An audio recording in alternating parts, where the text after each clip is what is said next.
অংশুমান তুমি আগে এই প্রোগ্রামটা দেখে নাও, তারপর তোমার কি কি ডাউট আছে আমি সেগুলো দেখছি, ঠিক আছে? বলছি write a program to input N স্টুডেন্টদের ডিটেলস এন ডিসপ্লে দেন। এনখানা স্টুডেন্টদের ডিটেলস ইনপুট নিতে হবে এবং তাকে প্রিন্ট করতে হবে। কোন অসুবিধা?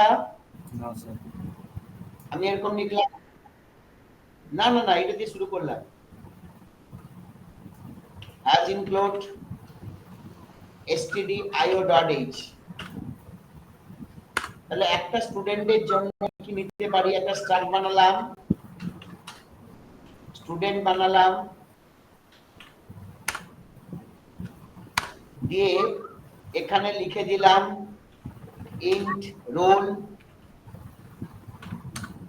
name আর ধরো ফ্লোট মার্কস। কোন অসুবিধা?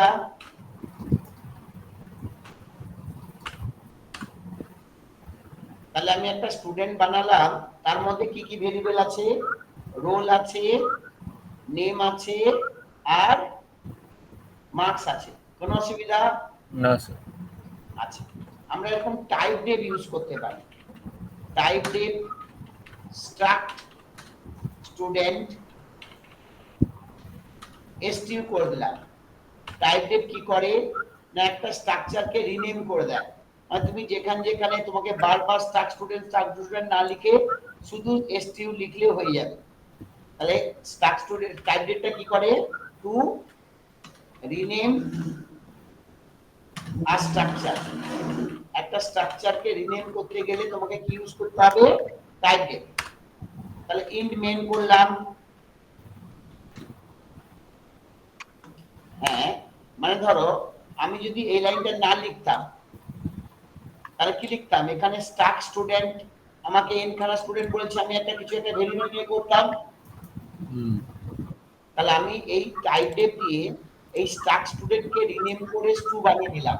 তার মানে তার মানে আমাকে স্টু লিখলেই হবে আর স্ট্রাক্ট স্টুডেন্ট লিখতে হবে না। তার মানে ওটা রিনেম হয়ে গেল। আচ্ছা আমি লিখলাম S10, যখনই S10 লিখলাম, আমি যদি একটা ভেরিয়েবল বানাতাম তাহলে এখানে 4 বাইট, এখানে 30 বাইট, এখানে 4 বাইট, 38 বাইট মেমরি হতো, নাকি না? তাহলে দেখো এরকম S0 এর জন্য তোমার কি কি হতো না, তোমার রোলের জন্য 4 বাইট, রোলের জন্য ক বাইট হতো, 4 বাইট। 4 বাইট। নেমের জন্য ক বাইট হতো, 4 বাইট। হ্যাঁ 30 বাইট, কেননা ওটা তো হ্যাঁ একটা 1 বাইট করে নিলে কত বাইট হবে, হ্যাঁ হ্যাঁ এক একটা ঘরে নেয়, তাহলে কোথায় কত বাইট হবে, 30 বাইট। আর মার্কস কত বাইট হবে, ওটা ফ্লোট আছে, ফ্লোট মানে 4 বাইট। 4 বাইট হবে। ইন্টিজারও 4 বাইট নাই, ফ্লোটও 4 বাইট আছে। তাহলে বলো আমার টোটাল কত বাইট মেমরি অ্যালোকেট হলো, এখানে 4, এখানে 30, এখানে 4, তাহলে মেমরি কত বাইট হলো, 38 বাইট মেমরি আলো। এটাই S1 এর জন্য 38 বাইট মেমরি অ্যালোকেট হবে, S2 এর জন্য 38 বাইট মেমরি অ্যালোকেট হবে, একই না?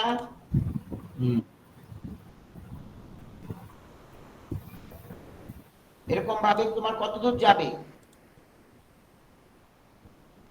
S9 পর্যন্ত সবার জন্য তাহলে 38 বাইট মেমরি অ্যালোকেট হবে, একই না? হ্যাঁ স্যার।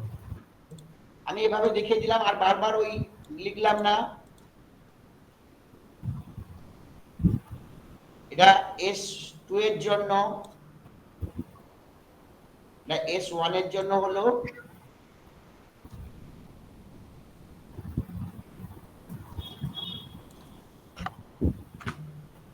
এটা S1 এর জন্য হলো, এটা S2 এর জন্য হবে, সেমনি S3 এর জন্য হবে, S4 এর জন্য হবে, এরকম করে করে করে লাস্টে S9 এর জন্য মেমরি অ্যালোকেট হবে। কোনো অসুবিধা? না স্যার। এবার তুমি বললে পরে ভেরিয়েবল লিখবো printf enter number of student, enter number of students,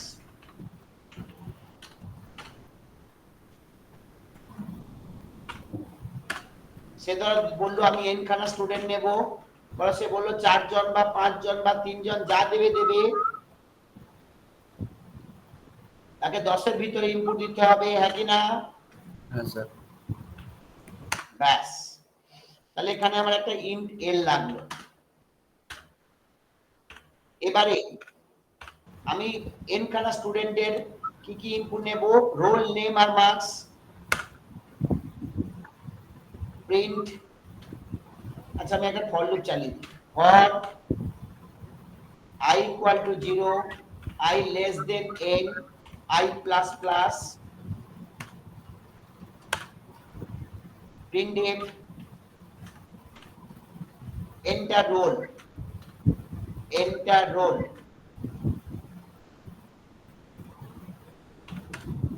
scanf %d ampersand of si dot roll,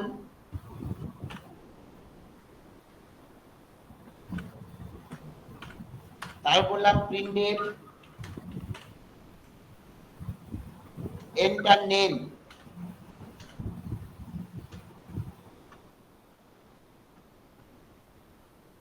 হ্যাঁ আমি একটা f ক্লাস দিয়ে দিলাম, স্ট্রিং ইনপুট নিতে গেলে মাঝে মাঝে স্কিপ করে দেয়, আমি বলে দিচ্ছি তোমাকে, get s si dot, তুমি কি নেবে nm,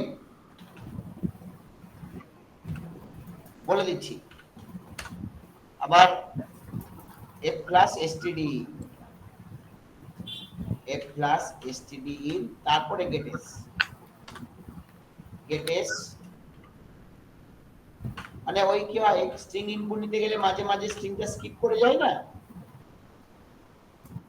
ওইটা স্কিপ যাতে না করে সেজন্য f প্লাস দিতে হয় ওই ক্যারেক্টার বা স্ট্রিং ইনপুট নিতে গেলে। printf enter marks, তাহলে কি হবে scanf %f ampersand of si dot marks,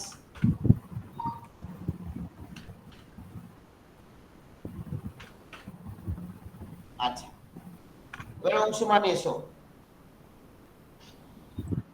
তুমি কটা স্টুডেন্টের ইনপুট নেবে বলো, তুমি এর ভ্যালু কত দেবে, 4টে স্টুডেন্ট দেবে, তাহলে এই লুপটা কভার ঘুরবে 4 বার, যখন i0 হলো এন্টার রোল তুমি দিলে 1, তাহলে i প্রথমে 0 হবে তো, i এর ভ্যালু কি কি হবে 0,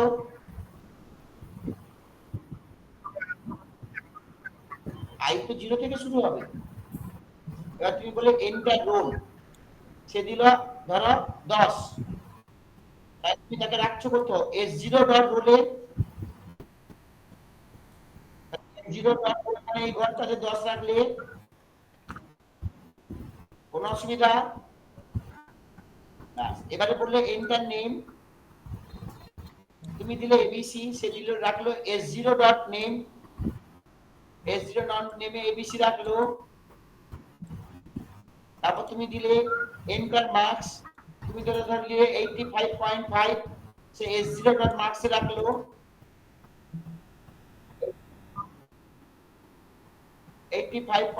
এটা তো ডিক্লেয়ার করা আছে আমার স্ট্রাকচারের ভিতরে,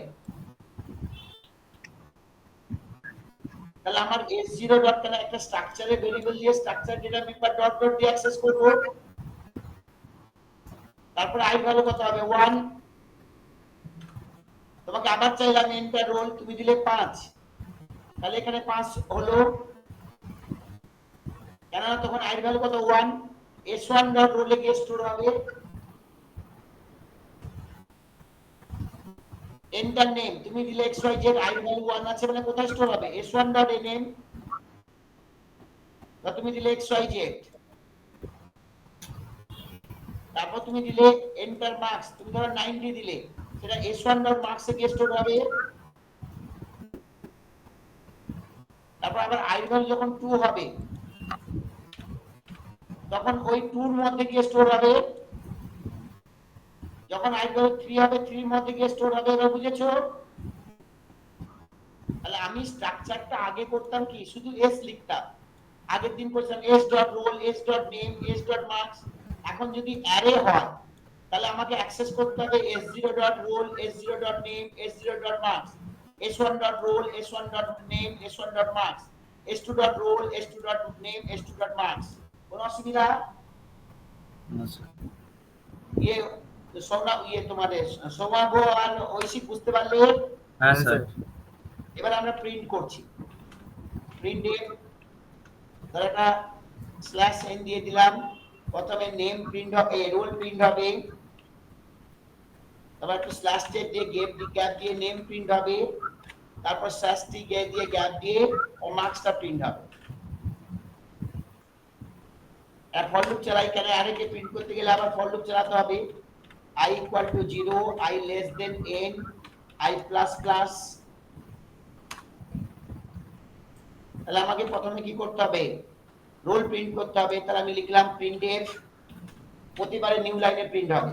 তাহলে স্ল্যাশ n পার্সেন্ট d টা রোল, তারপর স্ল্যাশ t দিয়ে পার্সেন্ট s টা তার নেম, তারপর আবার স্ল্যাশ t দিয়ে পার্সেন্ট 2f, মানে পয়েন্টের পরে দু ঘর দেখাবে, নাহলে ছ ঘর দেখিয়ে দেবে। si dot roll, si dot name, আর si dot marks dot marks. কোনো অসুবিধা? জাস্ট ইনপুট নিলাম আর ডিসপ্লে করলাম, এইটুকু প্রোগ্রাম দিয়েছিলাম যে এনখানা স্টুডেন্টের ইনপুট নাও আর ডিসপ্লে করো। কোনো অসুবিধা? তাহলে সি সানডে আজকে ডে 12 এর ফার্স্ট প্রোগ্রাম, এটা হচ্ছে স্ট্রাকচার 1। দেখো আমরা রান করি। ধরো আমরা চারটে স্টুডেন্টই নেব ভাবলাম। প্রথম জনের রোল দিলাম 10, নেম দিলাম এবিসি, আর তার মার্কস দিলাম ধরো 99। সেকেন্ড জনের রোল দিলাম ধরো 5, তার নাম দিলাম xyz, তার মার্কস দিলাম ধরো 56.76। তারপর জনের রোল দিলাম ধরো 1, তার নাম দিলাম ধরো pqr, তার মার্কস দিলাম ধরো 100। তারপর জনের নাম রোল নাম্বার দিলাম ধরো 12, তার মার্কস নিলাম, তার নাম দিলাম ধরো 11, তার মার্কস দিলাম ধরো 65.64। এন্টার মারলাম। দেখো আমাকে রোল, নেম আর মার্কস গুলোকে একটা কলাম ওয়াইজ সাজিয়ে শো করে দেখিয়ে দিল। আর ব্যাকস্ল্যাশ টির জন্য এই গ্যাপ গুলো নিয়ে নিচ্ছে, আর পয়েন্টের পর দু ঘর দিয়েছি বলে দু ঘর প্রিন্ট হচ্ছে। পরিষ্কার? ঐশিক বুঝতে পারলে? হ্যাঁ হ্যাঁ স্যার। তাহলে স্ট্রাকচার এটা কিছু নয়, তুমি যেটা একটা ভেরিয়েবলে করছিলে সেটাকে তুমি একটা লুপ চালিয়ে অ্যারের মতন করে নেবে, দিলেই হয়ে যাবে তোমার স্ট্রাকচার অ্যারে।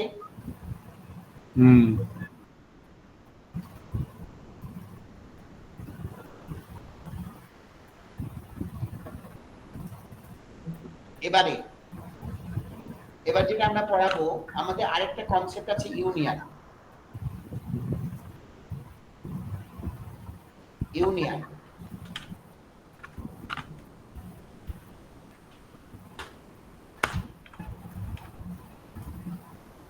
না, union is a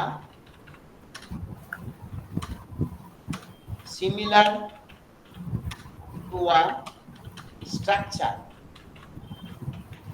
That means collections of non-homogeneous data items. The main difference between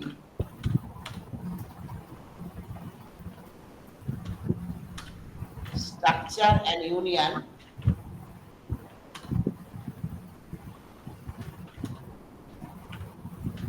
is their memory allocation.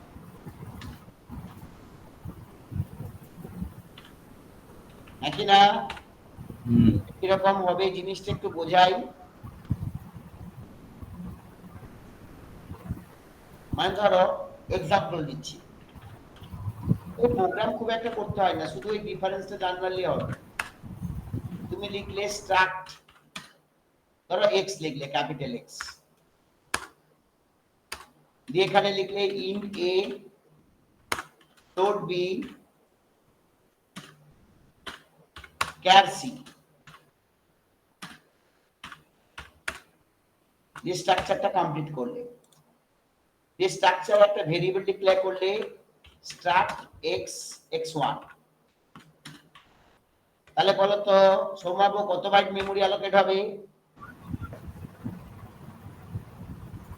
4 4 8 K 9 byte. তাহলে মেমোরি অ্যালোকেশন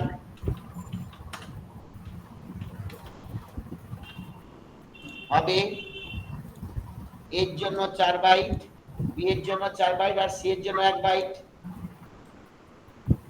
আচ্ছা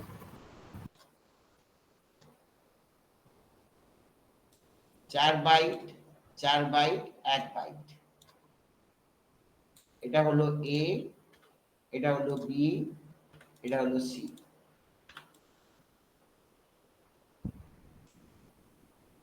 এই পুরোটার নাম হলো x1। এটা 4 বাইট 4 বাইট 4 বাইট, এ 1 বাইট। তাহলে কত বাইট মেমোরি অ্যালোকেশন হলো?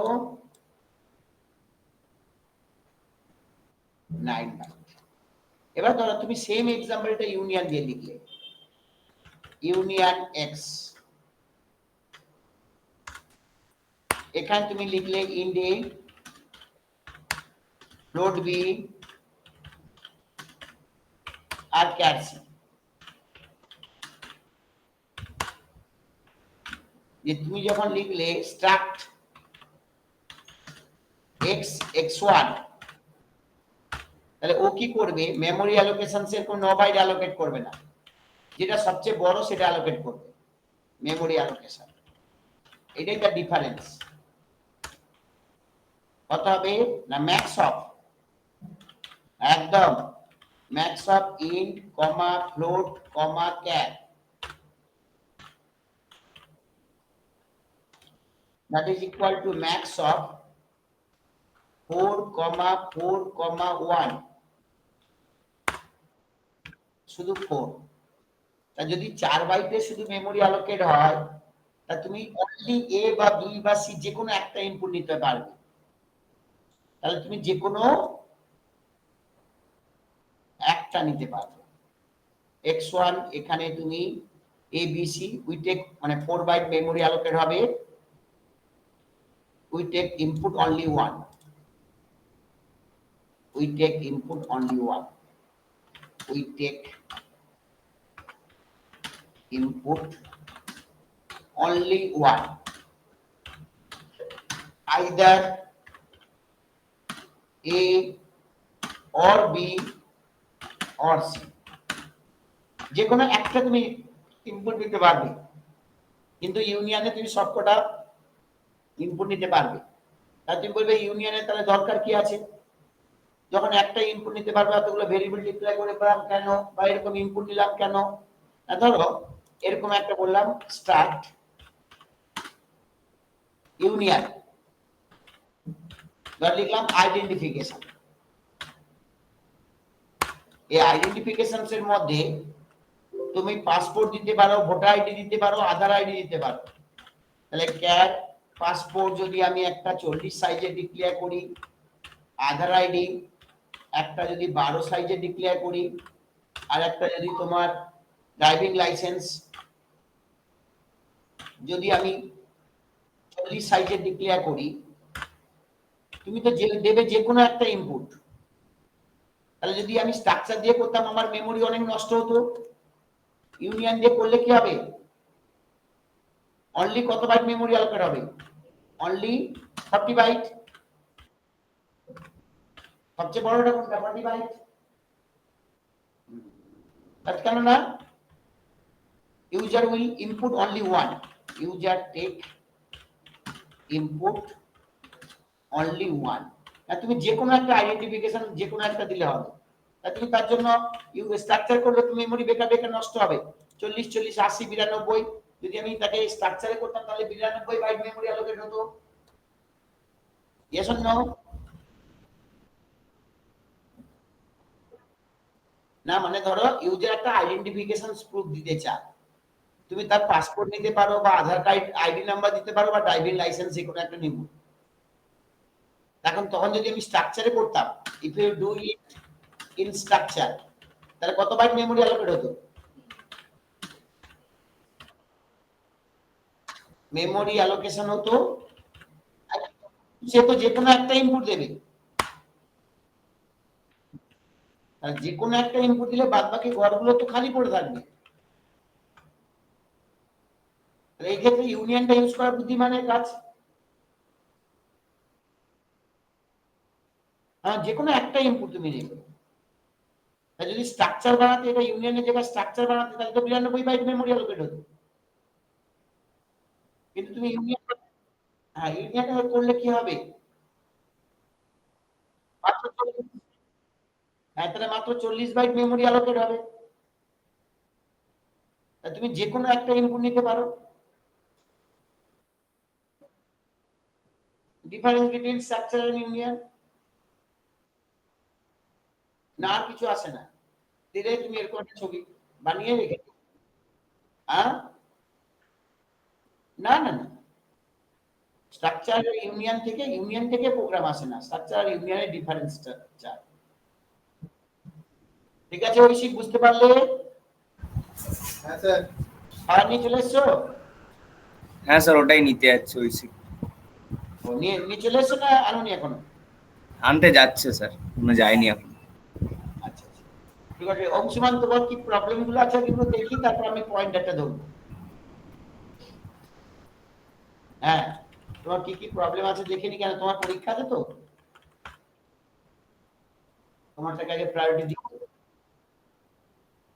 ঠিক আছে, বলো, দিলে আমি তার মধ্যে যেগুলো, তুমি তো থিওরিটিক্যাল কোশ্চেন যেগুলো বুঝিয়ে দেবো নেট থেকে, তো তুমি থিওরিটিক্যাল কোশ্চেন দেখে নেবে, যেগুলো বুঝতে পারবে না সেগুলো আমাকে বুঝিয়ে নেবে।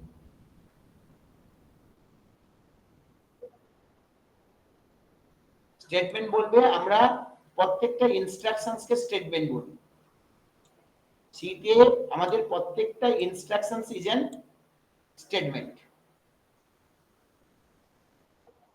তুমি যে কোনো লিখতে পারো, এই যে সি, হ্যাঁ, সি জি কাল B plus B, O ternary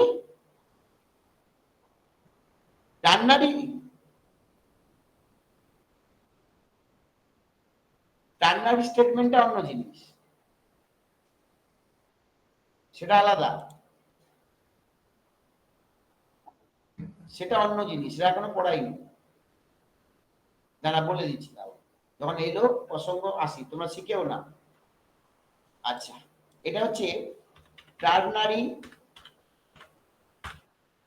or conditional operator.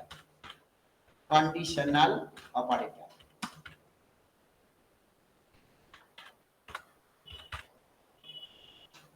Operator. এটা পড়াই, ঠিক আছে সোমাব? হ্যাঁ স্যার। তাহলে আমরা কি পড়ছি? কন্ডিশনাল অপারেটর বা টার্নারি অপারেটর। আমরা যেগুলো শিখেছি সেগুলো হচ্ছে এরকম প্লাস, মাইনাস, স্টার, স্ল্যাশ, এগুলোকে বলে কি? Binary operator.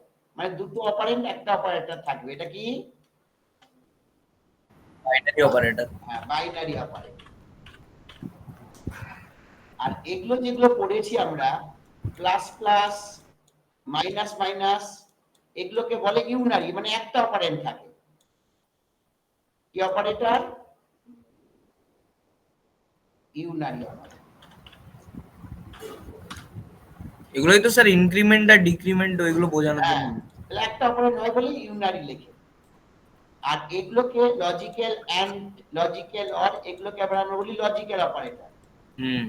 কি বলি? Logical operator. অপারেটর আর অপারেটর। আর যদি আমি এরকম কোশ্চেন মার্ক আর কোলন দিয়ে লিখি তাহলে সেটাকে আমরা বলি টার্নারি অপারেটর। কোশ্চেন মার্ক আর কোলন তাকে কি বলে? টার্নারি। এটা কখন ইউজ করা হয় টার্নারি অপারেটরটা? আমরা একটু পারপাস লিখে দিই। Purpose. It is used for replace if else statement. তুমি যদি if else ইউজ করতে না চাও তাহলে একটা কি করতে পারো? টার্নারি অপারেটর ইউজ করতে পারি। মানে কিরকম? মানে এরকম লেখা হয় expression 1 question mark expression 2 colon expression 3।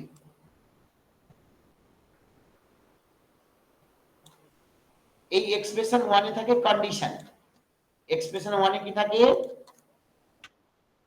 Condition. Expression 2 তে কি থাকে? if the condition is true, if the condition is true, if the condition is true। আর এক্সপ্রেশন 3 তে কি থাকে? if the condition is false, if the condition is false।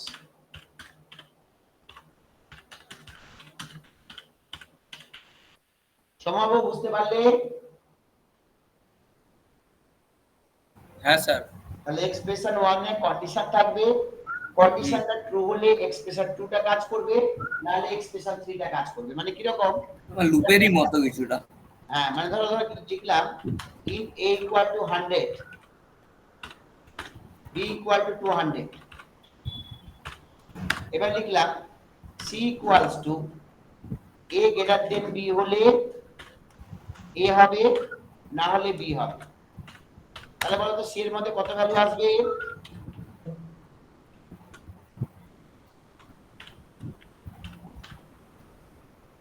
C এর value c এর value কত হবে?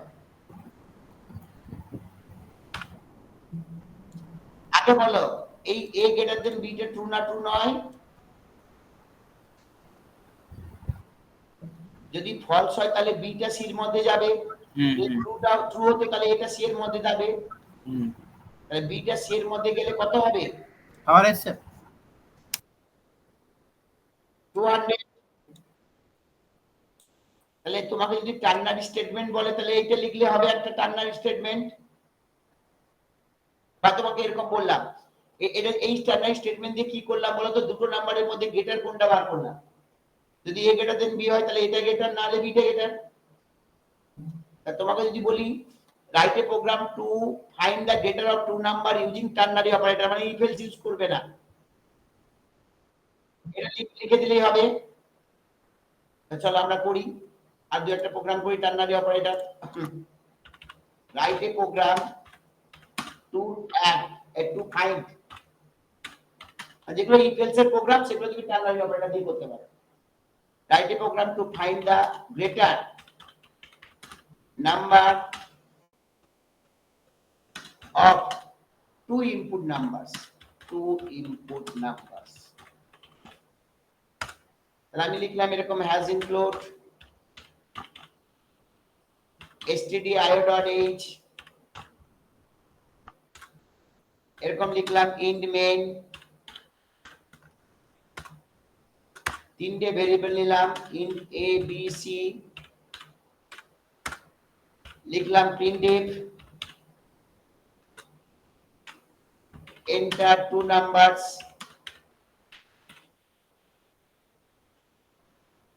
তুমি যে দুটো নাম্বার দেবে স্ক্যান করলাম, স্ক্যানে %d ampersand of a comma ampersand of b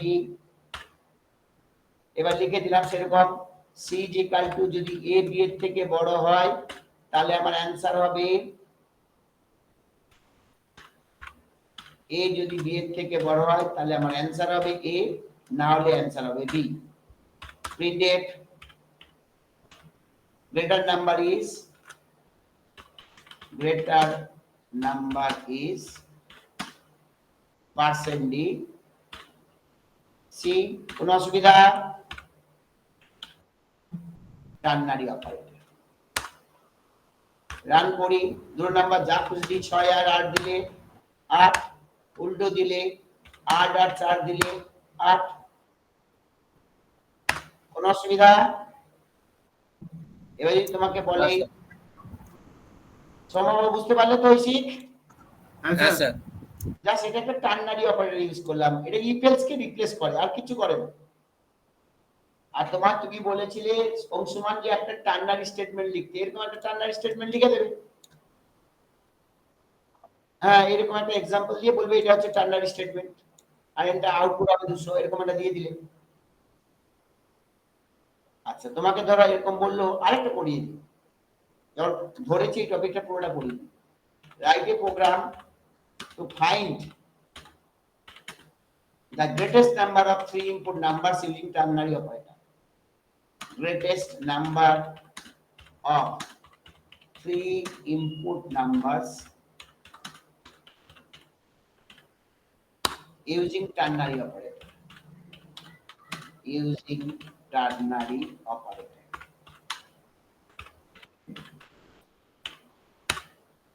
তাহলে লিখলাম has include stdio.h int main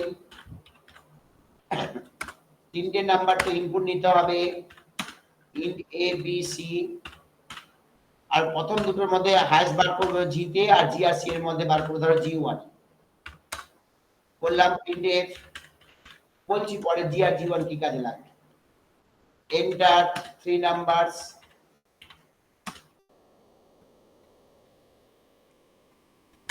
scan করলাম %d এর মধ্যে b এর মধ্যে c এর মধ্যে ইনপুট নিলাম দিয়ে লিখলাম g ইকুয়াল টু যদি a গ্রেটার দেন b হয় তাহলে a না হলে b তাহলে a b এর বড়টা g তে আছে g1 এ রাখি g আর c এর মধ্যে কম্পেয়ার করি যদি g গ্রেটার দেন c হয় তাহলে আমার g টা বড় না হলে c টা বড় বাস printf greatest number is g1 greatest number is % d করে g1 টাকে প্রিন্ট করে দিই বাস সহজ হয়ে গেল টার্নারি অপারেটর দিয়ে করতে গেলে আর ইফ এলসি বিএলসি সব লাগছে না ঠিক আছে গ্রেটেস্ট বুঝতে পারলে অংশমান তা তুমি যে কোনো তিনটে নাম্বার দিয়ে দাও ধরো আমি প্রথমটাই বড় দিচ্ছি তারপর ধর সেকেন্ডটা বড় দিচ্ছি তারপর ধর থার্ডটাই বড় দিচ্ছি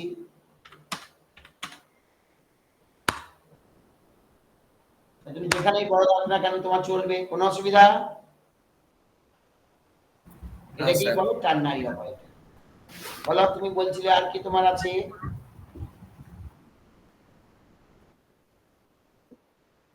হ্যাঁ হ্যাঁ s printf বা f scanf এই যে f printf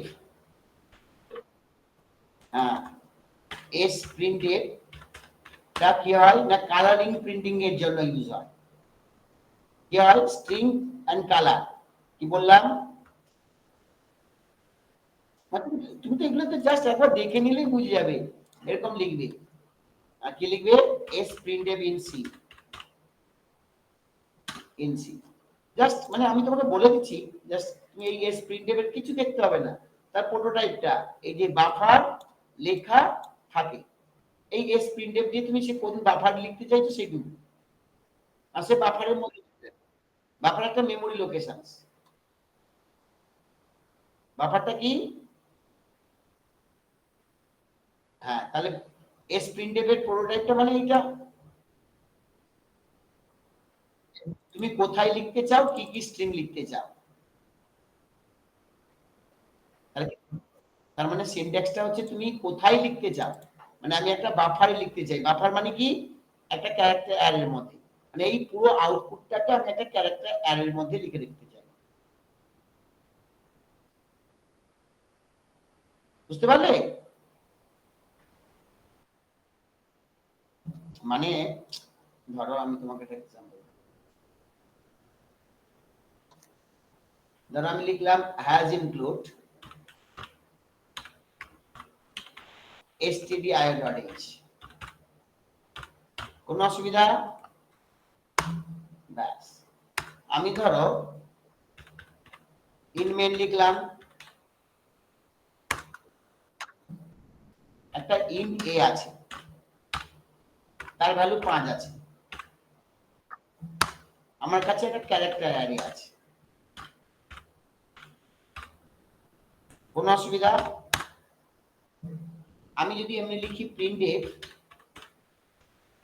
value of A, value of A is percent D, দিয়ে এটাকে প্রিন্ট করলাম, কি প্রিন্ট হবে?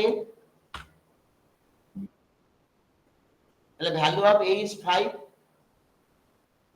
তো চলো দেখি এটা তোমার এস প্রিন্টএফ লিখে রাখি,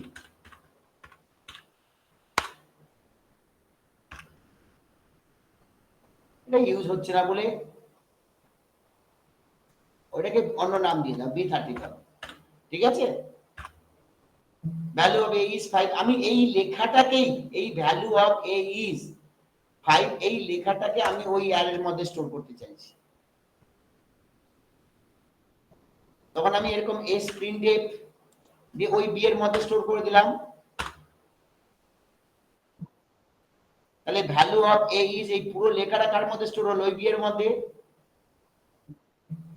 এবারে আমি কি করতে চাইছি, প্রিন্টএফ পার্সেন্টেজ দিয়ে ওই বিটাকে প্রিন্ট করে দিলাম, ক্লিয়ার? তাহলে ভ্যালু অফ এ ইজ 5 দেখালো, তাহলে এই পুরো, না আমি ভ্যালু অফ এ ইজটাকে একটা বাফারে রাখতে চাইছি, মানে আউটপুটটাকে আমি একটা বাফারে রাখতে চাইছি, সেটাকে কোনো ফাইলে লিখবো বা কোথাও কিছু করব, তখন আউটপুটটাকে তো তোমার মনিটরে দেখায়, তাকে আমি একটা অ্যারের ভিতরে ঢোকাবো।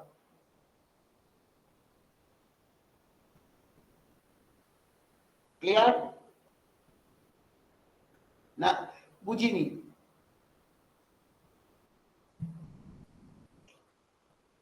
না একদম বুঝিনি। একটা বাফারের মধ্যে তুমি কোনো ভ্যালু রাখতে চাইছো, সেটা হচ্ছে এস প্রিন্টএফ।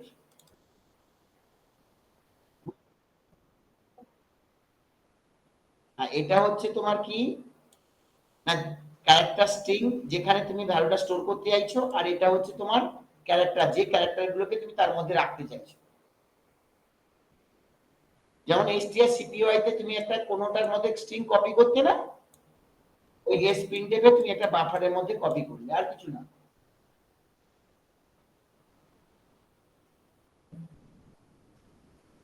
ঠিক আছে সন্ধ্যা, সোমা বুঝতে পারলে? হ্যাঁ স্যার, বুঝতে পারছি। হ্যাঁ, ওই তোমার এফ প্রিন্টএফ এর মতনই এফ স্ক্যানএফ এ তুমি কি করতে পারো বলো? হ্যাঁ, মানে ইনপুটটাকে তুমি কোথাও পুরো একদম ধরো একটা পুরো তোমার কাছে, হ্যাঁ হ্যাঁ, মানে যেরকম আমরা গেট এস দিয়ে ইনপুট নিই, সেমনি আমরা এস কি দিয়ে নিতে পারি, মানে গেট এস দিয়ে কি করে বলো? গেট এস দিয়ে কি, গেট এস দিয়ে কি করে? হ্যাঁ হ্যাঁ, তুমি এফ স্ক্যানার দিয়ে পুরো টোটালটাকেই তুমি কি করতে পারো? হ্যাঁ, মানে তুমি একদম এফ স্ক্যানার দিয়ে পুরো পুরো রেজাল্টটাকেই তুমি একদম এই রেজাল্টের মধ্যে ঢুকিয়ে রাখবে। ঠিক আছে? মানে এই যে ধরো তোমার একটা এলো, তার মধ্যে নাম্বার আছে আর স্ট্রিং আছে, তুমি নাম্বারটাকে আলাদা করে রাখলে আর এটাকে আলাদা করে রাখলে, ঠিক আছে? না তুমি তো আলাদা করতে পারবে না। তাহলে আমরা যেমনি ভাবে মানে নরমাল কাজ করি সেমনি ভাবে তুমি কোনো একটা ইনপুটের মধ্যে কোনো একটা স্ট্রিংকে কি রাখতে পারো, ইনপুট নিতে পারো, আর ইউজার থেকে ইনপুট নিয়ে রাখতে পারো, কোনো অসুবিধা?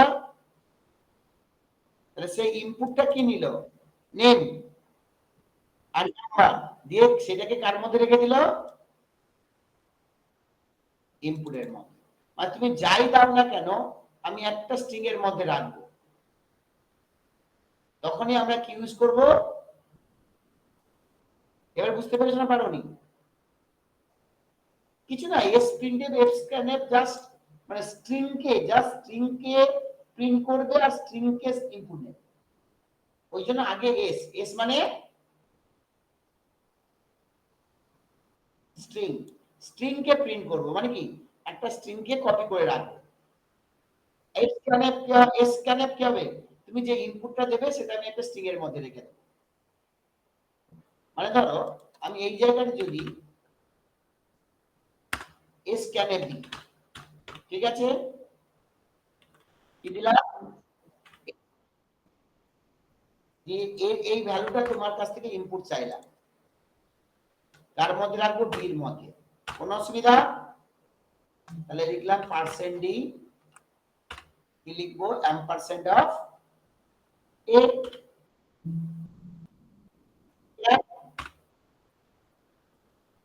অসুবিধা না নেই? ব্যাস, এবারে তুমি আমি রান করলাম, ও কি করলো, একটা সিম্বল প্রিন্ট করে দিল, কেন তুমি যে এই স্ক্যানএফে যেটা তুমি ইনপুট নিতে চাইছো ওটা ওর মধ্যে নেই, আর যদি তুমি এর ভ্যালু দিয়ে দাও সে কি করবে, স্ক্যানএফ ওটাকে scan a %d f scanf, আচ্ছা আমি যদি এটা এখানে একটা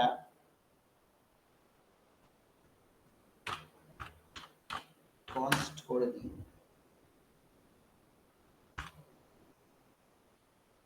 কনস্ট ক্যাট করলে আবার নিতে যাবে না, পয়েন্টার নিতে হবে, কিন্তু পয়েন্টারের কনসেপ্ট তোমার নেই, বুঝলে? মানে ওটা তোমাকে দেখাবে না পয়েন্টার, তাই অ্যারে মানে পয়েন্টার তার কি করব, পয়েন্টার মানে এটা রান হচ্ছে, তুমি যেটা এই ইনপুট দিচ্ছ সে দিচ্ছে, কিন্তু পয়েন্টার তার লেন না পেলে যাবে না, এটা কি একটা ক্যারেক্টার পয়েন্টার, স্টার্ট জাস্ট ইনপুটটা নিয়ে বাফারে রাখবে আর কিছু না, %s,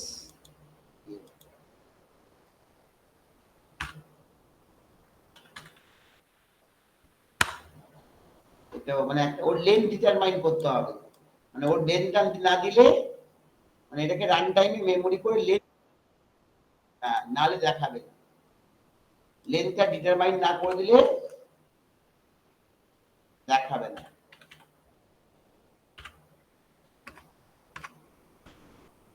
ভ্যালু অ্যাসাইন করে দিলে লেন্থটা ডিটারমাইন করলাম না, ফুল স্ক্রিন হয়ে গেল,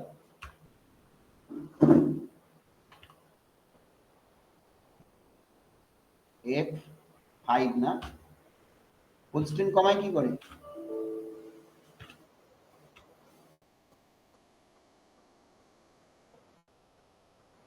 F11 তো দিলাম তো রান হয়ে যাচ্ছে, F12, F9, F8, F7, F6, F5, না তো ফুল স্ক্রিন হয়ে গেছে, এসকেপ মারছি যাচ্ছে না,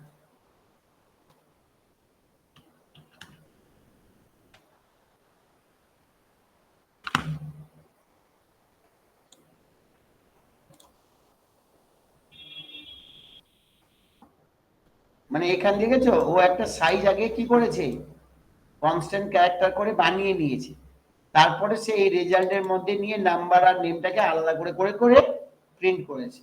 তাহলে আমাকেও এরকম একটা ধরে তারপরে রেজাল্টের মধ্যে নিয়ে নাম্বার আর নেমটাকে আলাদা করে প্রিন্ট করতে হবে, তবে গিয়ে কাজ করবে। মানে ওখান থেকে স্ট্রিংটাকে কি করবে, কাটবে।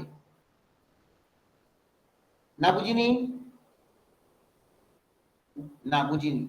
ধরো আমি দেখাই একটা, মানে এস প্রিন্টে বুঝেছো তো? ফাইল নিউ ওপেনটা কোথায় গেল? এস প্রিন্টে এইটা। ধরো আমার এখানে একটা কি আছে, একটা সংখ্যা আছে আর একটা নাম আছে, ঠিক আছে? সংখ্যা আছে 12 আর নাম আছে ধরো এবিসি, কোনো অসুবিধা? তাহলে প্রথমে নাম্বার আছে %d, তারপর স্পেস আছে, ঠিক আছে, হ্যাঁ হলো। এবারে আমি তোমার এই এই নাম্বারটাকে কোথায় রাখবো?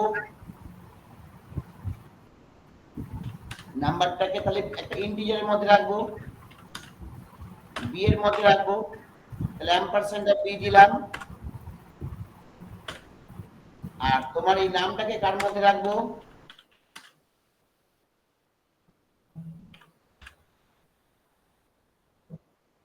তাহলে এখানে আমি নিয়ে দিলাম সিটা দিয়ে দিলাম। এবার বিটা এমনি %d দিয়ে প্রিন্ট করলাম,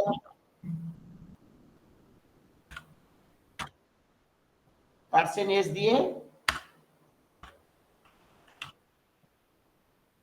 হ্যাঁ হ্যাঁ হ্যাঁ, করা যেত। আমি দুটো আলাদা আলাদা করলাম, যে আমি আমার স্ট্রিং থেকে নাম আর এটা কাটছি, ঠিক আছে? F11 দিলাম।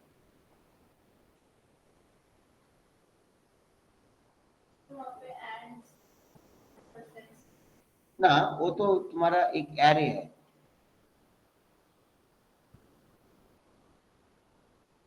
রেজাল্টটা আমি না ধরলাম কি হয়ে যাচ্ছে, ও রিটার্ন করে কিছু একটা, ঠিক আছে?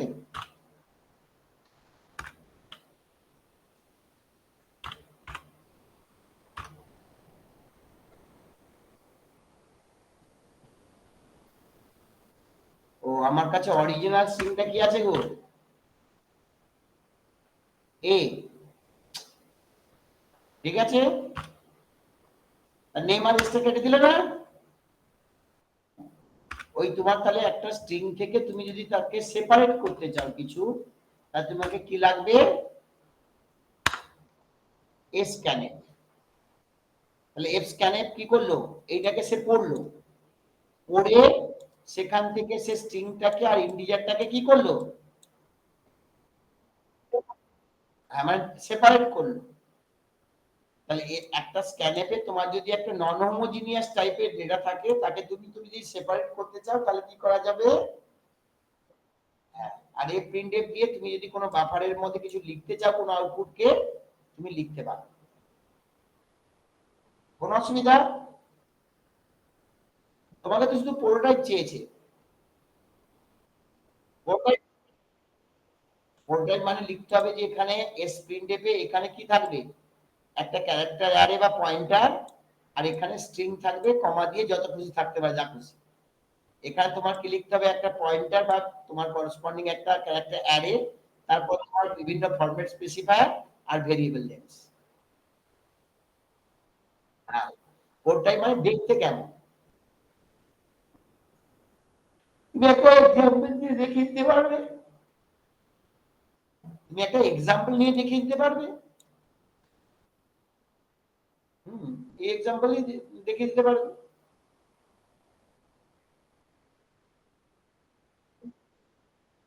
এটা করিয়েছি। ওই যে ফাংশন যখন পড়িয়েছিলাম, ফাংশনে যখন আমরা কল করি সেটাকে কি বলে? Actual parameter. আর যেখানে রিসিভ করি সেটাকে আমরা কি বলি? Formal argument. তাহলে আমি এখানে যে দিয়েছিলাম আর্গুমেন্ট প্যারামিটার, এটাকে কি লিখে দিয়েছিলাম? তাহলে ফাংশন যখন কল হবে যে প্যারামিটার গুলো যাবে সেগুলো হচ্ছে অ্যাকচুয়াল, আর যেখানে ফাংশন ডেফিনেশন হবে সেখানে রিসিভ হবে তাকে কি বলে?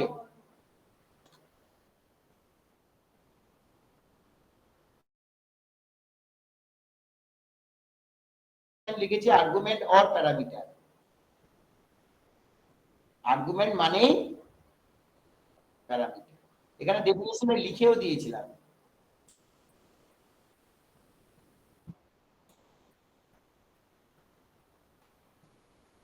আর কি আছে কোশ্চেন্স?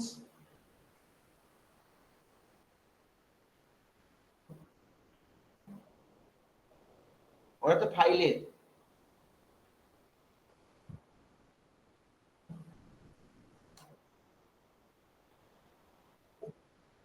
হ্যাঁ, স্টোরেজ এখন পড়ানো হয়নি।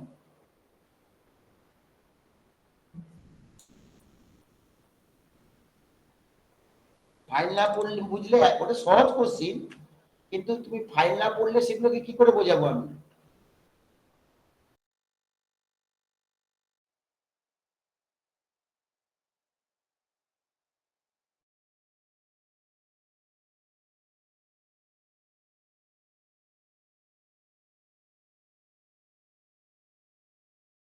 স্যার মনে হয় লিভ মেরে দিয়েছে।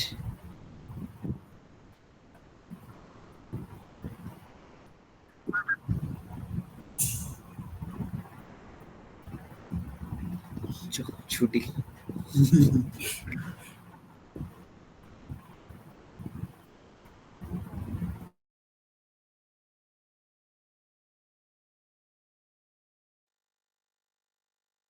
তুই কোন কলেজে পড়িস? আচ্ছা আচ্ছা, সেকেন্ড ইয়ার নাকি? ও আচ্ছা।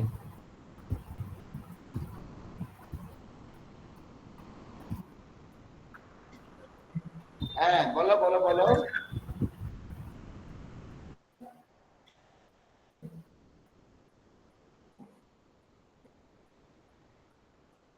হ্যাঁ, কন্টিনিউ স্টেটমেন্ট থাকবে, এরকম একটা লুপ দিতে, মানে লুপ ইউজ করতে বলেছে, ঠিক আছে? ধরো আমি চাইছি, তোমাকে বললাম print 1 to 100 except divisible of 3, মানে 3 এর ডিভিজিবল বাদ দিয়ে তোমাকে প্রিন্ট করতে হবে। তাহলে আমি লিখলাম হ্যাজ ইনক্লুড stdio.h, কোন অসুবিধা আব্দুল? ইন্ট মেইন, তারপর লিখলাম ধরো int i for i equals to 1 থেকে 100 বলেছে, তাহলে 1 থেকে 100 অবধি লুপ চলবে। if i mod 3, i কে যদি 3 দিয়ে ভাগ করে ইকুয়াল টু 0 হয়, তাহলে কন্টিনিউ। তারপরেরটা যাও, আর না হলে প্রিন্ট এফ, ওই i গুলোকে প্রিন্ট করো।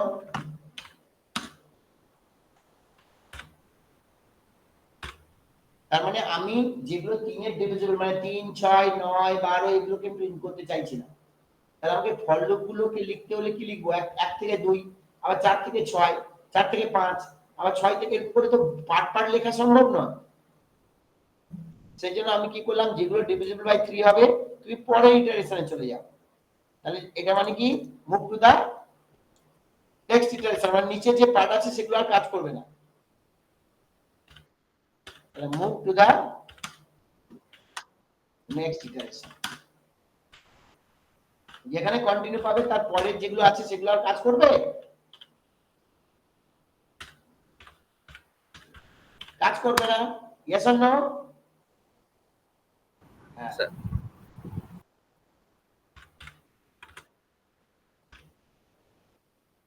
দেখো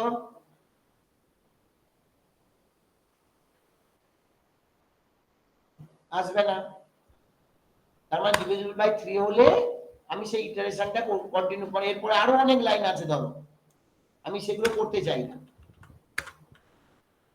এরকম প্রচুর লাইন আছে, আমি যেগুলো ডিভিজিবল অফ 3 সেই জন্য এগুলো টেস্ট করতে চাই না। তাহলে কি করব, ডিভিজিবল বাই 3 হলে কন্টিনিউ, মানে এখান থেকে কোডটা উপরে চলে যাবে আর নিচের দিকে নামবে না।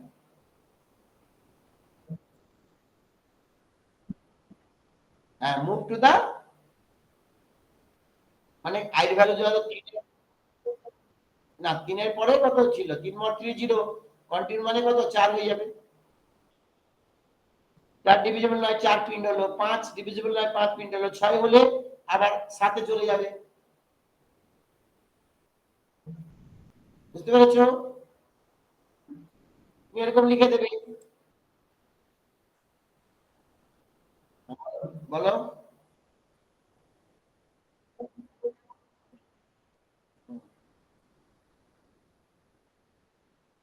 হ্যাঁ, তুমি বলবে যে হোয়াইল লুপের নাম্বার অফ ইটারেশনস না জানলেও চলে। ডু হোয়াইলে একবার কাজ করবে, তারপরে কন্ডিশন চেক হবে, মানে হোয়াইলটা হচ্ছে এন্ট্রি কন্ট্রোল লুপ, হোয়াইলটা হচ্ছে এক্সিট কন্ট্রোল লুপ। বলে তুমি হোয়াইল লুপের ওই যে কোনো একটা ডিজিট সামের প্রোগ্রাম লিখে দিলে, আর ডু হোয়াইল লুপে তুমি যে কোনো একটা addition of two number infinite time তুমি ঘুরিয়ে দিলে যতক্ষণ না ইউজার ইয়েস বলবে। আমি করিয়েছি, দেখবে এটা একদম করানো আছে। হুম।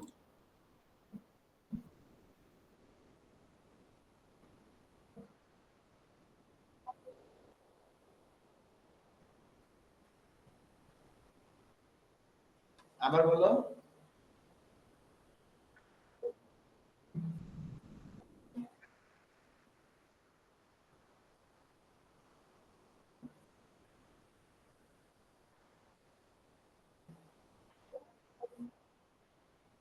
হ্যাঁ, মানে তোমাকে স্মল লেটারে একটা ইনপুট নিতে হবে স্ট্রিং, সেগুলোকে আপার লেটারে করতে হবে, এই তো। না,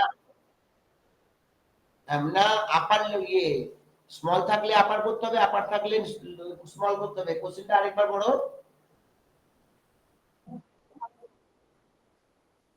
আপার কেসে, তাহলে যে আপার, হ্যাঁ ঠিক আছে। তাহলে ধরো, মানে একটা স্ট্রিং ইনপুট নেবে দিয়ে তাকে আপার কেসে কনভার্ট করবে।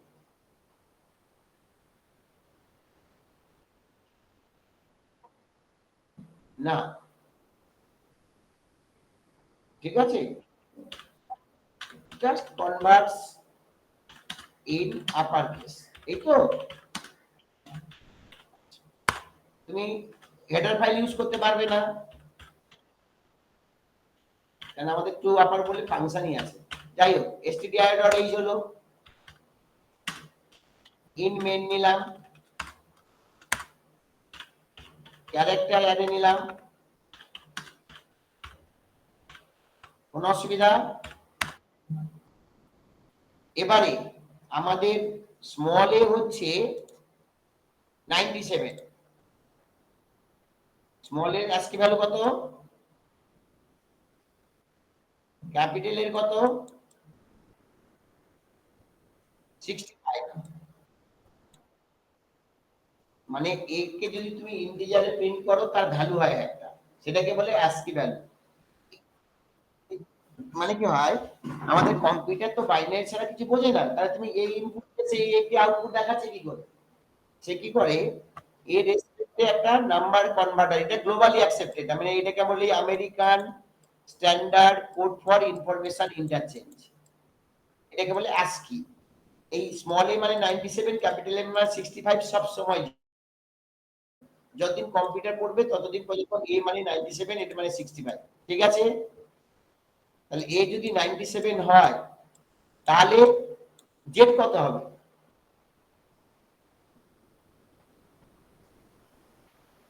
এর সঙ্গে 26 যোগ করবো, 26টা ক্যারেক্টার আছে, তাহলে কত 123, তার থেকে এক কম 122 হবে জেড এর ASCII ভ্যালু, হ্যাঁ কি না? আর দেখো, small A K capital A বানাতে গেলে কত বিয়োগ করতে হবে,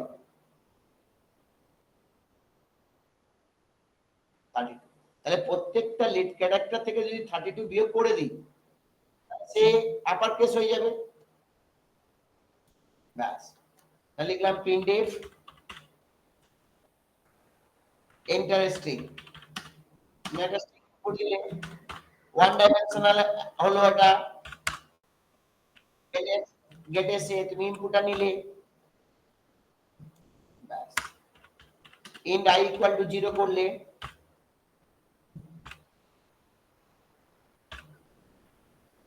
for I equal to 0, I less than n I plus plus,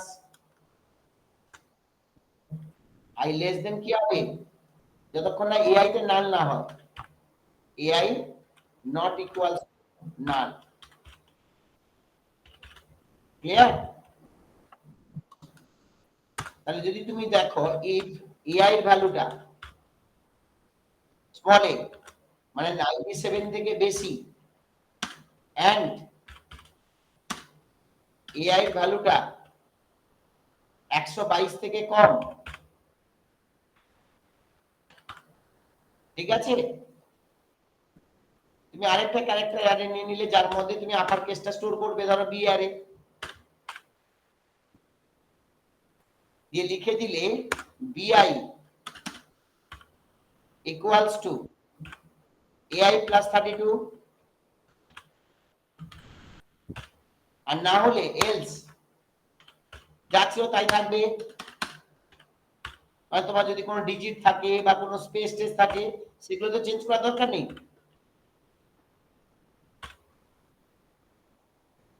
মানে যেগুলো স্মল লেটার নেই সেগুলোকে আর স্মল লেটার করা দরকার আছে? যেটা স্পেস আছে তাকে কি কিছু করা দরকার আছে? ব্যাস, চলো করলাম, সেভ করলাম, এটাকে আপার কেস লিখে দিলাম, রান করলাম, ধর আমি এইচটা বড়ই দিলাম, হ্যালো ওয়ার্ল্ড, ডব্লিউটাও বড় দিলাম, তাহলে কি দেখাচ্ছি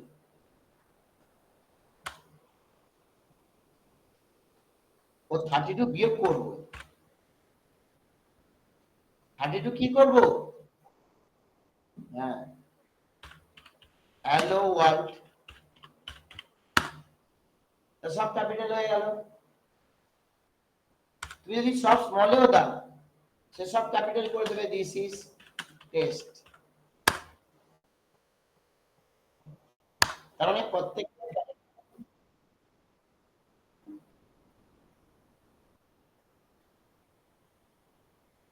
মানে একটা স্ট্রিং ইনপুট নিয়ে মানে এই ওয়ান ডাইমেনশনাল মানে এটাকে ওয়ান ডাইমেনশনাল বলে, ম্যাট্রিক্স এই টু ডাইমেনশনাল মানে কি কিছু রো থাকবে আর কিছু কলাম থাকবে, এরকম 0 1 2, এদিকে 0 1 2, এগুলো হচ্ছে ম্যাট্রিক্স। আমরা ম্যাট্রিক্স এখনো পড়িনি, ম্যাট্রিক্স আছে আমাদের সিলেবাস।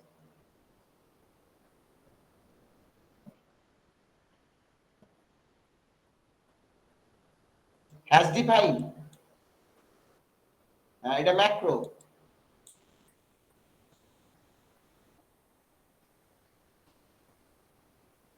ম্যাক্রো এখনো পড়িনি, যাই হোক তাহলে পড়িয়ে দিই, এগুলো ম্যাক্রো, এগুলো পড়াতাম আর কি, ঠিক আছে, আচ্ছা তাহলে আসি macro,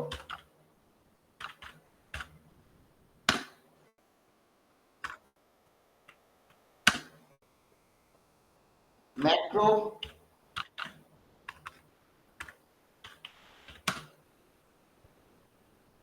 defined in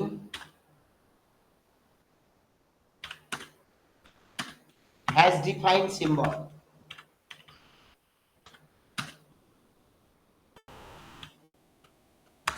it is used to substitute some variable or function within a program during pre-processing time.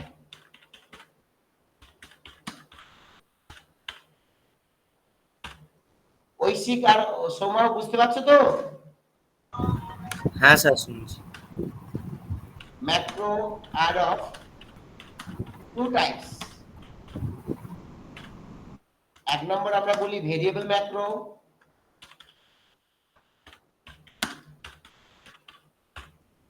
আরেকটাকে বলি আমরা ফাংশন ম্যাক্রো।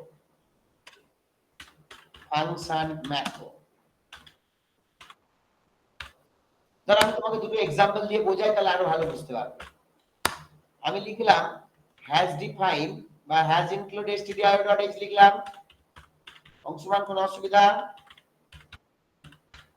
এবার লিখলাম, ধরো আমি বারবার প্রিন্টএফ স্ক্যানার আমার লেখা ইচ্ছা হচ্ছে না, আমি as define আমি লিখলাম প্রিন্টএফ মানে হচ্ছে p মানে হচ্ছে প্রিন্টএফ, মানে তুমি যেখানে যেখানে p পাবে তুমি প্রিন্টএফ বসিয়ে নেবে।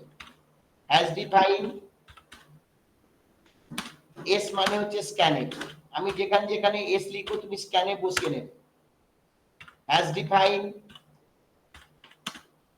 m হচ্ছে 5, আমি যেখানে যেখানে m ইউজ করবো সেখানে সেখানে তুমি 5 বসিয়ে নেবে।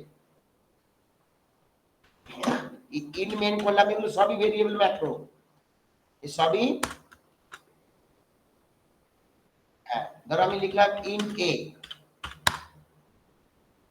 লিখলাম p লিখলাম, এন্টারে নাম্বার, বারবার আমাকে আর লিখতে হবে না। s %d ampersand of a, তুমি যে নাম্বারটা দিলে সেটা এর মধ্যে ঢুকে গেল। if a যদি গ্রেটার দেন m হয়, মানে 5 এর উপরে হয়, p input number is greater than 5, input number is greater than 5, else p input number is less than 5, input number is less than equals 5। বুঝতে পারলে? তাহলে এখানে যে ভেরিয়েবল গুলো আছে বা যে মানে ভেরিয়েবল গুলো আছে সেগুলোকে সে কখন সাবস্টিটিউট করে নেবে? ডিউরিং প্রি প্রসেসিং টাইম, যখন কম্পিউটার প্রসেসিং হয় ও হেডার ফাইল অ্যাটাচ করে তখনই এই প্রোগ্রামে বসিয়ে নেবে ভ্যালু। তাহলে আমাকে আর প্রিন্টএফ স্ক্যানে বারা লিখতে হবে বা এই এম ভেরিয়েবলটাকে আমি থ্রু আউট প্রোগ্রামে যেখানে খুশি ইউজ করতে পারবো, কোনো অসুবিধা? চলো সেভ করি, এটাকে আমরা বলি ম্যাক্রো। রান করি, এন্টার নাম্বার ধরো আমি দিলাম 8, বলছি input number is greater than 5, আমি যা 2 দিলাম, input number is less than equals 5। এটা ছিল কি? এটা কি ছিল? Variable macro. এটা কিসের एग्जांपल ছিল? ম্যাক্রো। এগুলো পড়াতে হবে। তুমি যদি বলো এবার ফাংশন ম্যাক্রো দেখতে চাও, যাই হোক তোমার দরকার আছে এরাও শিখে নিচ্ছে। ফাংশন ম্যাক্রো আমি লিখলাম হ্যাজ ইনক্লুড, হ্যাঁ তোমার যদি বড় ছোট ছোট ফাংশন হয় সেগুলোকে আমরা ফাংশন না বানিয়ে ম্যাক্রো করে করে দিলে আমাদের তাড়াতাড়ি হয়ে যাবে, সাবস্টিটিউট হয়ে যাবে। as define square of x সমান x star x, তোমাকে ফাংশন লিখতে হবে না, যেখানে যেখানে তুমি স্কয়ার x লিখবে সেই x star x বসিয়ে নেবে। তোমার কোনো ফর্মুলা আছে সেটা বারবার ইউজ করতে হবে, সেই ফর্মুলাটা এরকম একটা ছোট করে বানিয়ে রাখলে এটা তুমি প্রোগ্রামে ইউজ করলে বারবার আর লিখতে হবে ফর্মুলাটা, নাকি না? ধরো ইন্ট আই নিলাম, for I equals to 1, I less than equals to 10, I plus plus।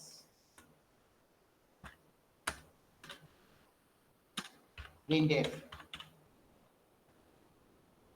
percent d into percent d equal to percent d. I আর square of I. Square of I. দুবার I দিতে হবে। Square of I. Slash দিয়ে দিই। তাহলে নামটা table print হয়ে যাবে।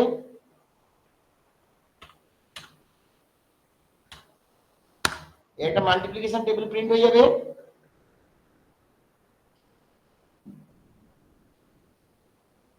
না বুঝিনি? আমার এখানে স্কয়ার অফ i এর জায়গায় কি বসাবে? i into i। তাহলে i into i equals to, এটা i ইনটু i, যেখানে যেখানে আমি স্কয়ার অফ x ইউজ করব সে i ইনটু i বসিয়ে নেবে। তাহলে এটা কি হলো? ফাংশন ম্যাক্রো হয়ে গেল। তোমাকে আর ফাংশন করে তার প্রোটোটাইপ, তার ডেফিনেশন, তার কলিং কিছু করতে হবে না। জাস্ট ফাংশন যেখানে যেখানে বসাবে সেই জায়গাটা সাবস্টিটিউট করে দেবে। অনেক টাইম কম লাগে ম্যাক্রো ইউজ করলে। ঠিক আছে? আর কি আছে? Type casting. আচ্ছা, এটাও পড়াতাম। যাই হোক, টাইপ কাস্টিং ইন সি। না সমাব? হ্যাঁ স্যার। টাইপ কাস্টিং মানে কি? Convert one type to another. to another, one type to another type.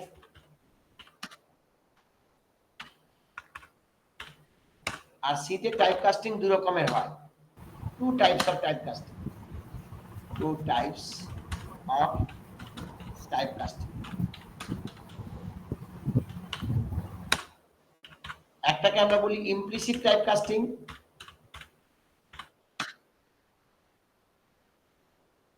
কি বললাম? Implicit type casting convert one data type to other internally.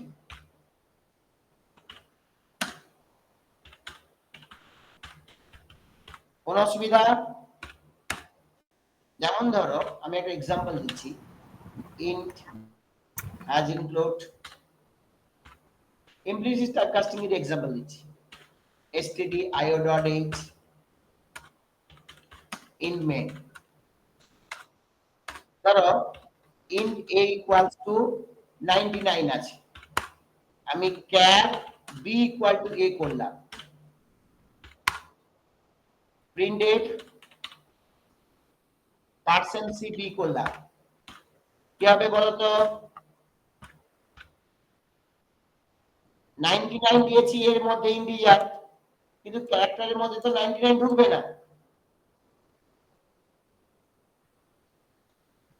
না বুঝলেন না? তাহলে 99টা কার ASCII ভ্যালু হবে? a যদি 97 হয়, b হবে 97, c হবে 99। সে অটোমেটিক্যালি এখানে কি করবে? b এর মধ্যে c টা ঢুকিয়ে নেবে। তা তোমার আউটপুট কি দেখাবে? c। ইমপ্লিসিটলি কনভার্ট করে নিল, আউটপুট কি দেখালো? c। তুমি যদি 100 দিতে কত দেখাতো?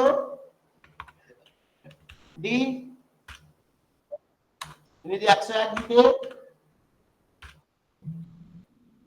যার যেটা ASCII ভ্যালু সেরকম হতো। বা উল্টোটাও যদি করতে, মানে তুমি কি করলে? কোনো একটা ক্যারেক্টার ডিফাইন করলে, ধরো char a equal to x লিখলে, দিয়ে int a না, এটা a1 করে দিচ্ছি কারণ দুবার a নেবে না, b1 equal to a1 করে দিলাম।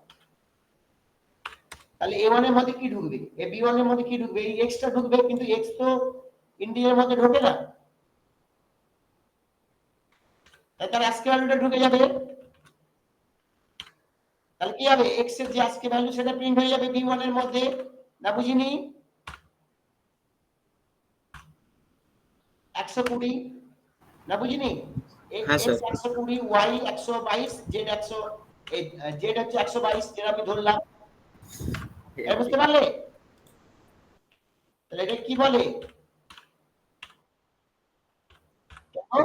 ও অটোমেটিক্যালি ইন্টিজার থেকে ক্যারেক্টারে কনভার্ট হয়ে গেল বা এটা ক্যারেক্টারটা আবার কিসে কনভার্ট হয়ে গেল ইন্টিজার তোমার কিছু করতে হবে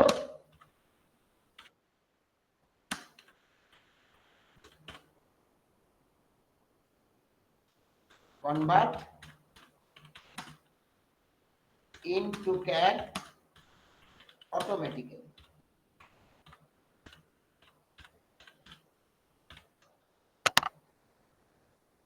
convert char to int automatically তাই এগুলোকে বলে ইমপ্লিসিট টাইপ কাস্টিং কোনো অসুবিধা না স্যার। আরেকটা হচ্ছে এক্সপ্লিসিট টাইপ কাস্টিং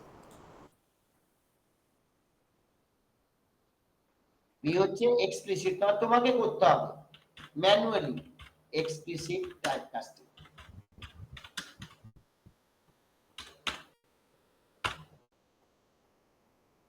মানে ধরো তুমি লিখলে এরকম has include stdio.h in main না তোমার কাছে int a equal to 1 আছে b equal to 100 আছে আর float c আছে float c আছে তুমি লিখলে c is equal to a by b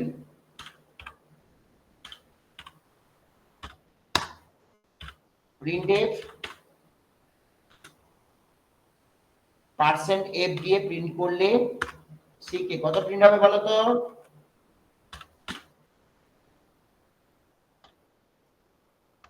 কত প্রিন্ট হবে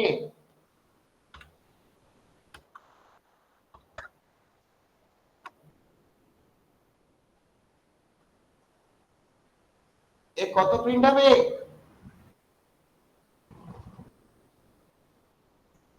চল তোমার জন্য 10 করে দিলাম 10 বাই 100 কত প্রিন্ট হবে 1 10 by by 10 100 10 by 0.1 0.1 sir 10 by 100 zero print হবে দেখেছো কেন আমাদের কম্পিউটারে তোমাদেরকে আমি বারবার বলতাম কম্পিউটারে ইন্টিজারকে ইন্টিজার দিয়ে ডিভাইড করলে অবশ্যই অ্যানসার আসবে ইন্টিজার কিন্তু তুমি যদি বলো 10.0 বাই 100 তাহলে কিন্তু অ্যানসার আসবে 0.1 তুমি যদি করো এরকম 10 বাই 100.0 তাও তোমার আসবে 0.1 তুমি যদি করো 10.0 যে কোনো একটাকে ফ্লোট করলেই অ্যানসার ফ্লোটে আসবে যে কোনো একটাকে তার মানে আমাকে যে কোনো একটা ইন্টিজারকে ফ্লোটে কনভার্ট করতে হবে ধর আমি এটাকে কনভার্ট করে দিচ্ছি মানে এটাকে কনভার্ট করছি তাহলে এর আগে আমি লিখে দিলাম ফ্লোট এক্সপ্লিসিটলি টাইপ কাস্টিং করে দিলাম ইন্টিজার থেকে ফ্লোটে এবার অ্যানসার ঠিক পাবে 0.1 কেন আমি কি করলাম একে ফ্লোটে করে নিয়েছি একে ফ্লোট মানে এটা কি হয়ে গেছে 10.0 হয়ে গেল 10.0 বাই এটা তুমি যদি এটাও লিখতে তাহলে অ্যানসার ঠিক দিত a by float of b মানে তুমি 100 টাকে তুমি ফ্লোটে কনভার্ট করলে বা তুমি দুটোকেই ফ্লোটে কনভার্ট করে নিলে float of a by float of b তাহলে এটাকে কি বলে এক্সপ্লিসিট মানে এক্সটারনালি কনভার্ট হচ্ছে না আমি আমাকে ম্যানুয়ালি কনভার্ট হচ্ছে ম্যানুয়ালি কনভার্ট করতে হচ্ছে কোনো অসুবিধা ম্যানুয়ালি কনভার্ট এগুলো আমি পড়াতাম এমনিই পড়াতাম যাই হোক তোমার জন্য তুমি আগে যখন বলছো আমি আর সিলেবাস স্কুলে এগুলো বোঝাতাম। আর কি আছে বলো? হ্যাঁ, সেটাও পড়াতে হবে, সেটা অনেকটা। যাই হোক, চলো আসি দেখি। হ্যাঁ, 2 নম্বর তোমাকে আমি তো দেখাই, তোমার পরীক্ষা যদি নাচ যদি আসে, এ বড় যদি আসে, তাও মানে এটা বড় খুব একটা আসে না। Bitwise operator, bitwise operator.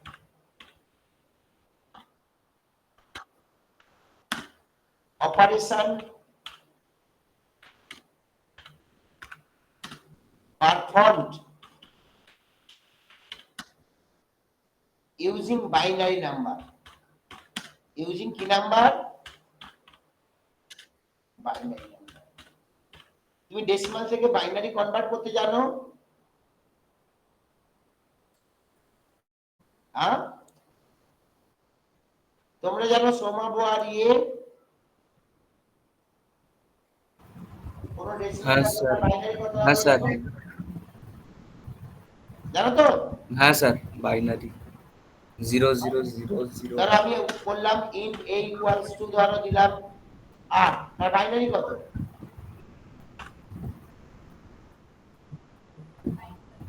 2422 হ্যাঁ স্যার বলছি।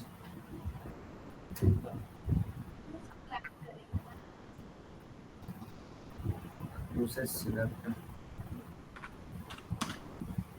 কিভাবে করতে হয়? আচ্ছা 8 না দিয়ে আমি দিলাম ধরো 7, ঠিক না? ধরো দিলাম ধরো 12, 10 হবে 10। 8 810 হবে কি করে? না না স্যার, টুটা যেটা বললেন 10 তো। আমি তুই বলিনি, আমি তো বলেছিলাম 8 লিখেছিলাম, নাহলে 12। ও আচ্ছা। 12 কত হবে? এরকম হয় 2 হ্যাঁ, 6 2 দিয়ে ভাগ 12। করে যেতে হবে। যদি ভাগশেষ না থাকে তাহলে ওটা 0 হবে, আর ভাগশেষ থাকলে 1 হবে। না না না, সেরকম নয়। 2 3 6 0, 2 1 2, হাতে 1, নিচ হ্যাঁ। থেকে উপর, তার মানে 12 এর বাইনারি হবে 1100। হুম হুম। এটা স্যার আমাদের ডিজিটালে আছে,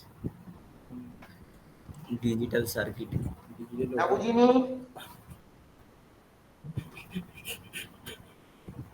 তাহলে বাইনারি এভাবে কনভার্ট করো তো? হ্যাঁ হ্যাঁ তুমি এইভাবে এর শর্ট ফর্মে করে নাও। এরকম লিখবে 0 1, আগে 1 থেকে শুরু করি। 1 2 4 8, এরকম ভাবে করে নাও। এই 4 বিট করলেই হবে। তাহলে বলো তো এই 1 2 4 8 থেকে 12 আনতে গেলে কোন কোন দুটো যোগ করতে হবে? তাহলে এই 8 এর ঘরে 1, 4 এর ঘরে 1 0 0। হ্যাঁ, 10 আনতে গেলে কি করতে হবে? 8 আর 2, হ্যাঁ, 10 এর বাইনারি এটা হবে। হুম। তাহলে আমি ইচ্ছা করে 12 আর 10 নিচ্ছি, b ইকুয়াল টু 10 নিচ্ছি, যাতে অপারেশন গুলো করার পরে তোমরা ইজিলি বাইনারি করতে পারো। আচ্ছা, বিট ওয়াইজ অপারেটর 6টা আছে। একটা হচ্ছে বিট ওয়াইজ এন্ড,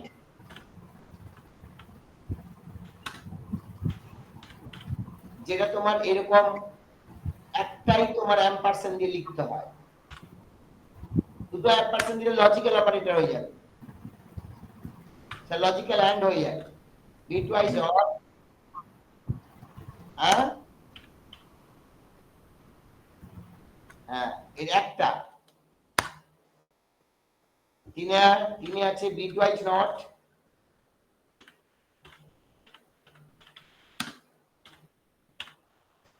যেখানে আমরা এই এক্সক্লামেটরি সাইনটা ইউজ করি।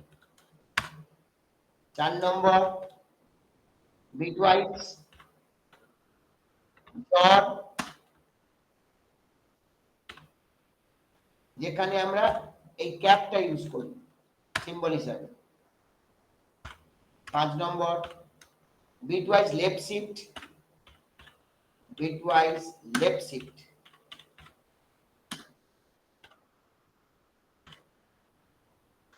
মানে তোমার এরকম বাঁ দিকে সরবে, আর বিটওয়াইজ রাইট শিফট, বিটওয়াইজ কি হবে রাইট শিফট। এই ছটা বিটওয়াইজ অপারেটর আছে।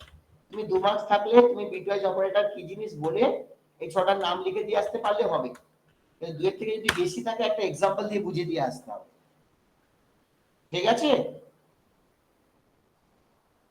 আচ্ছা, তা তুমি লিখলে এরকম এ কত আছে 12, বি আছে 10। আমি 4 বিটের করছি, কোন বিটের? 4 বিট। এবার আমি লিখলাম c is equal to a and b, তাহলে আউটপুট কত হবে?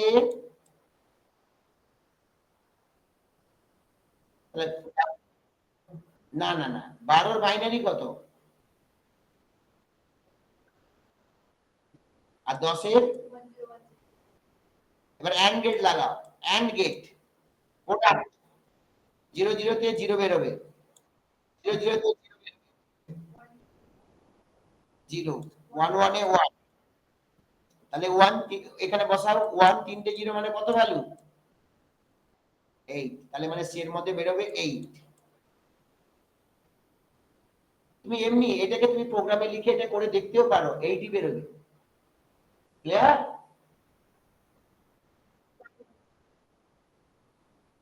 তুমি লিখবে যে in bitwise operation is performed after using binary operator, bitwise operator are 6 types this, দিয়ে একটা एग्जांपल নিলে a আর b, তাকে বাইনারিতে কনভার্ট করলে এটা a এটা b আর এটা তার এন্ড অপারেটর হলো।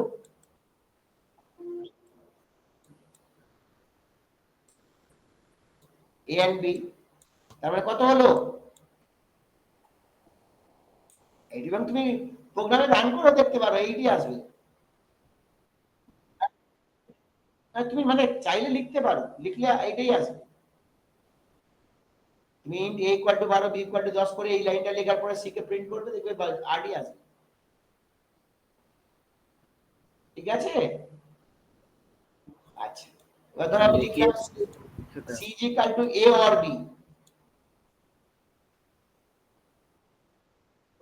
তাহলে a কত ছিল? 1 1 0 0, b কত ছিল? মানে অর গেট লাগাও, a or b, 0 0 তে 0, 0 1 1, 1 1 1 এ 1, অর গেট, তাহলে কত হবে অ্যানসার? তাহলে অ্যানসার তোমার 14 আসবে। এবার বুঝতে পারলে? এগুলোকে বলে বিট ওয়াইজ অপারেটর, মানে বিট মানে বাইনারি নাম্বার উপর ক্যালকুলেশন হবে। তাহলে এন্ড বুঝলে অর বুঝলে ব্যাস। এবার নট, তুমি লিখলে c is equal to not of a, not মানে হচ্ছে কমপ্লিমেন্ট, নট গেট, তাহলে 1 1 0 0 যদি থাকে তার নট অফ এ কত হবে? 0 0 1 1, একদম 0 0 1 1, এবার যেটাকে বলো। আর 0 0 1 1 মানে বাইনারি ভ্যালু কত? 0 0 1 1, 21, 2 আর 1 মানে 3। হ্যাঁ 3। এটা বুঝতে পারলে? আচ্ছা, জর, তুমি যদি লেখো c is equal to a জর b, জর গেট জানো তো কি হয়? জর গেট সূত্র নয়, তুমি আগে বলো, মানে তার ট্রুথ টেবিলে কি হয়? হ্যাঁ, সেম থাকলে 1, উল্টো সেম থাকলে 0 আর ডিফারেন্ট থাকলে a জর b মানে হচ্ছে অ্যাকচুয়ালি তার অ্যালজেব্রিক এক্সপ্রেশন হচ্ছে ab bar and b a bar, a b bar plus a bar b। এবার তুমি যদি 1 বসাও, এটা 1 বসালে এটা 1 বার মানে 0 হয়ে যাবে, তার মানে 0। এদিকে প্রথমটা 1 বার মানে 0 আর 0 হয়ে যাবে, তার মানে সেম থাকলে 0 হয়, কিন্তু ডিফারেন্ট থাকলে দেখো এই 1 0 নাও এদিকটা 1 হয়ে যাবে, আর 0 1 নাও এদিকটা 1 হয়ে যাবে, এটা পাশে আছে, তাই এটা 0 1 1 0। তার মানে সেম থাকলে 0, ডিফারেন্ট থাকলে 1। তাহলে বলো 0 1 1 0 কি আসবে? 6। তাহলে জব অপারেশন করলে 6 হবে, কোনো অসুবিধা? ব্যাস, এই সব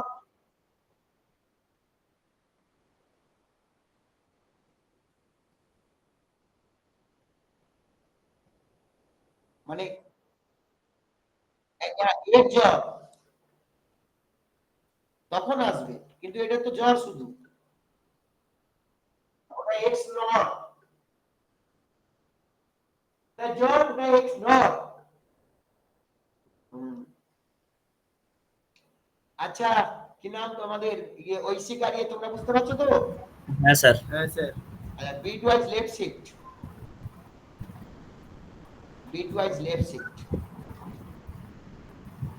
c is equal to, তাহলে আমি বললাম a লেফট শিফট 2 বিট, তাহলে কত ছিল? 1 0,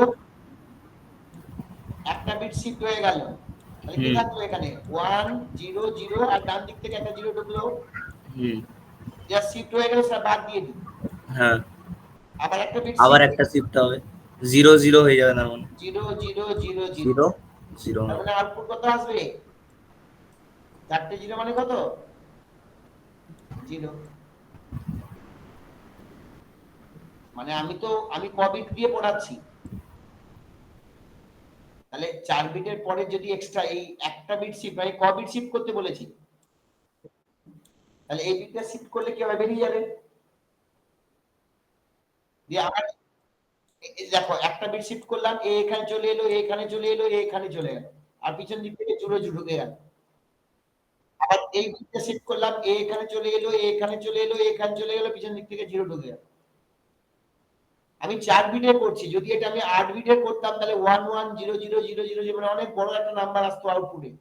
তাই এই আউটপুটটা তুমি যদি প্রোগ্রামে লেখো তোমার সঙ্গে মিলবে না, কেন আমাদের ইন্টিজার 32 বিট মেমোরিতে স্টোর করে রাখে, 4 বাইট মানে 32 বিট, তার মানে সে 1 1 এই চারটে 0 অ্যানসার দেবে,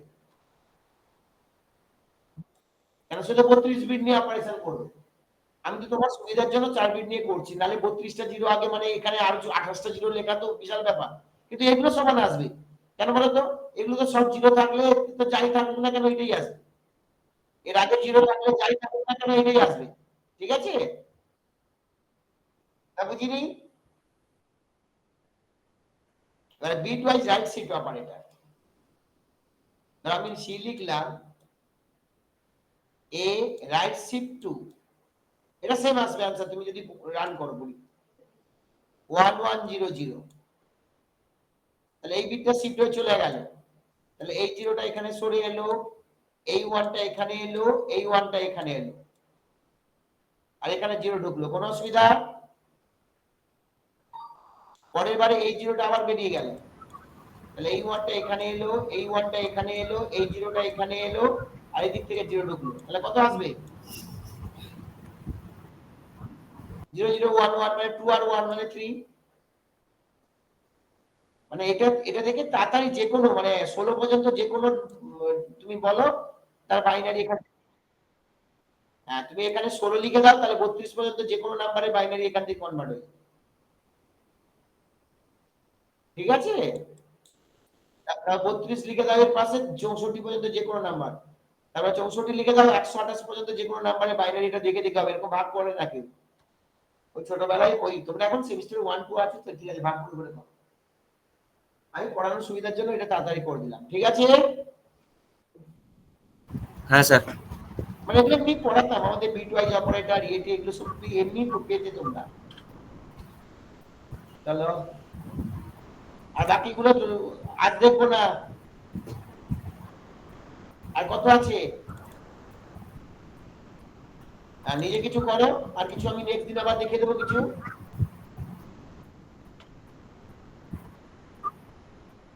আর গেট সিএইচ মানে তোমার ওটা টার্বো সিতে ইউজ হয়, ডেপ সিতে ইউজ হয় না। মানে তোমার আউটপুট স্পিড হোল্ড থাকে না, সে একটা ক্যারেক্টার ইনপুট যতক্ষণ না নিচ্ছ ততক্ষণ পর্যন্ত স্পিডটা থাকবে। তাহলে get CH take a character input without displaying, ওই ক্যারেক্টারটা ডিসপ্লে করবে না। ঠিক আছে? কিন্তু সেটা কোথায় ইউজ হয় বললাম না, ওটা টার্বো সিতে হয়। গেট সি একদম প্রোগ্রামের শেষে লেখা হয়। আর এটা যে হেডার ফাইলে আছে তার নাম হচ্ছে conio.h, conio.h।